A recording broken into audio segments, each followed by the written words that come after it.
So, can you spot which one is the fake? Any guesses? You can tell by the subdials, but as soon as I start the watches, you'll be able to tell immediately.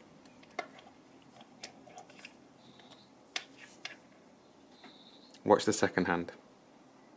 See the blue one? This one is an original. This one is the fake.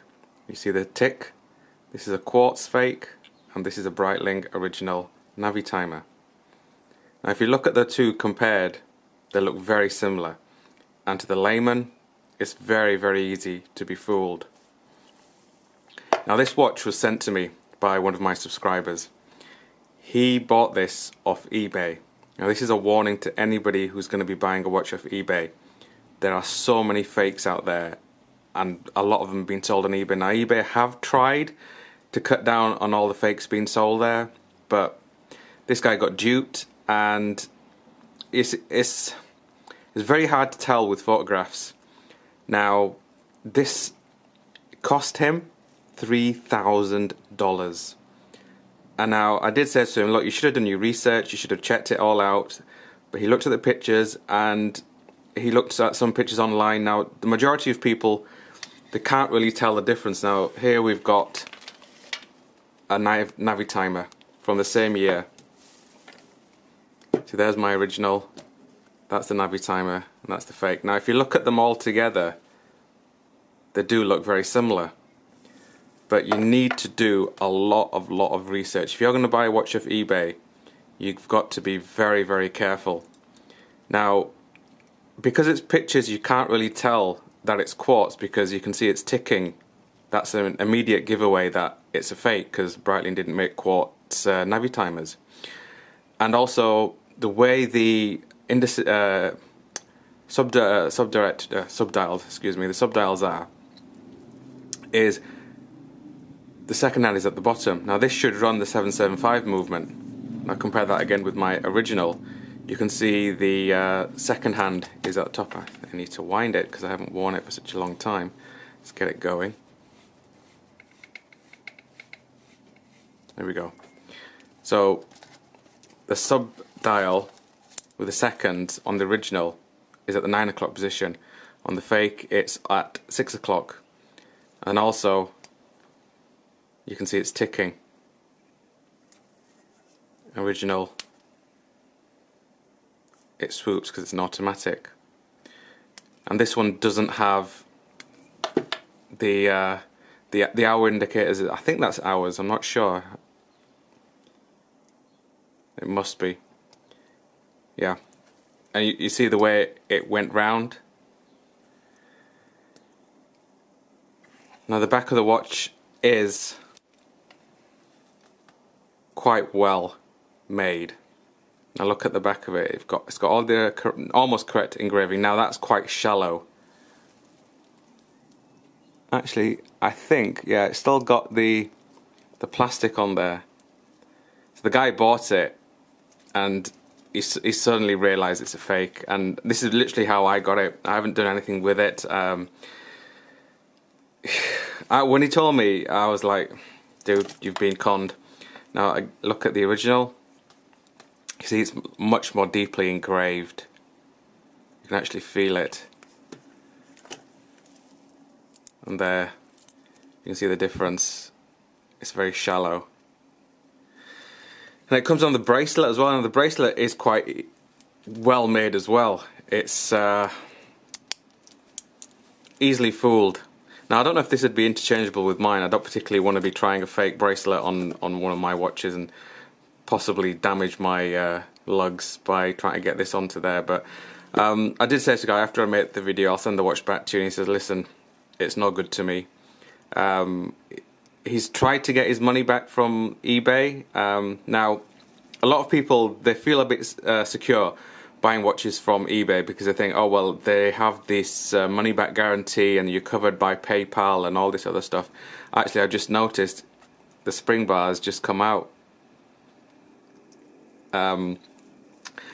So a lot of people think, okay, I'm safe to buy a watch if there's any problems. Now he tried that. He did complain to eBay, said it's a fake, and he tried to get his money back. Now the money back guarantee, I don't know what it's called, but whatever the eBay have with their money back guarantee and PayPal is only good if the seller still has the money. Now what the seller did, as soon as he got the money from PayPal, he immediately withdrew it and took it out of his PayPal account, and then probably zeroed out his bank account. So if PayPal tried to get that $3,000 back, there's nothing in his PayPal account and there's nothing in his bank account. So they can't get the money back because he's zeroed out his account. Now, probably the guy, what he's done is he's done it deliberately. He's set up all this stuff and he's made $3,000. I mean, who knows how many other accounts he's got out there. It's fairly easy to get feedback. You just sell loads of cheap stuff, get your feedback, 50, 100, 150 feedback, and then sell something really expensive. People look at your feedback, think, oh yeah, he's a reasonable seller, and they'll trust. And this guy got totally ripped off. The crown, when you feel it, it's all loose and wobbly. You can hear mine because it's actually winding it. Actually, I haven't tried the slide rule. Yeah, the slide rule moves, but it's a bit stiff. Oh, there, it's stuck. Now the other giveaway on the watch is if you look at the logo, see the Brighton logo? This one has the newer style logo, which is like a slab of steel, which is sort of all engraved. Now, an original of this year, now this is round about 2000. At that time, they actually didn't have the engraving on there like that. They had this sort of hand-painted type Breitling logo. And again, you look at it, it says Breitling chronometer, Navi timer, original, just says Breitling Navi timer. And it says up there at the bottom, automatic. Nothing. So, like I say, it would fool the layman. If you are going to buy a watch, try and get hold of a catalogue. Now, I've got catalogues going back to 2000. Now, this is when I bought my original watch. I actually got the catalogue as well. Look through the catalogues if you can get hold of them. Go to watch forums. Try and post pictures of the watches that you're trying to buy. And if you can get hold of an old catalogue, it's even better because it has the models. So there you can see that one is mine, which is the blue dial one. But mine's on a strap, not a bracelet. And then you've got the ones with the numbers, mine's with the buttons. And then look at what colours they did the dial in. Now, Breitling never made one with all white subdials. In 2000, and with the old Navi timer, they only made it with a two-tone dial. So that's another giveaway. So try and get hold of a catalogue if you can. If you can't, whenever you're buying the watch from the person, get them to take pictures, and also get them to take the picture of the watch with your name next to it, or the date next to it. So have them put it down. Piece of paper there, put your name on there, put the date on there, so you know that the watch that you're buying, because there are some sellers out there who would actually use pictures, stock pictures from forums, stolen pictures from Instagram and so on, and use them to sell fake watches. And in some cases, some people actually use watches which are original, take pictures of that and then send on fake, so you've got to be very, very careful of buying watches from eBay. eBay is like one of the biggest ones which have scams. I've never used Chrono24, so I don't know how they go about verifying watches. But if you're spending $3,000 or anything in the thousands, go and pick the watch up. That's my advice. I was about to buy a Zenith El Primero 410 steel one.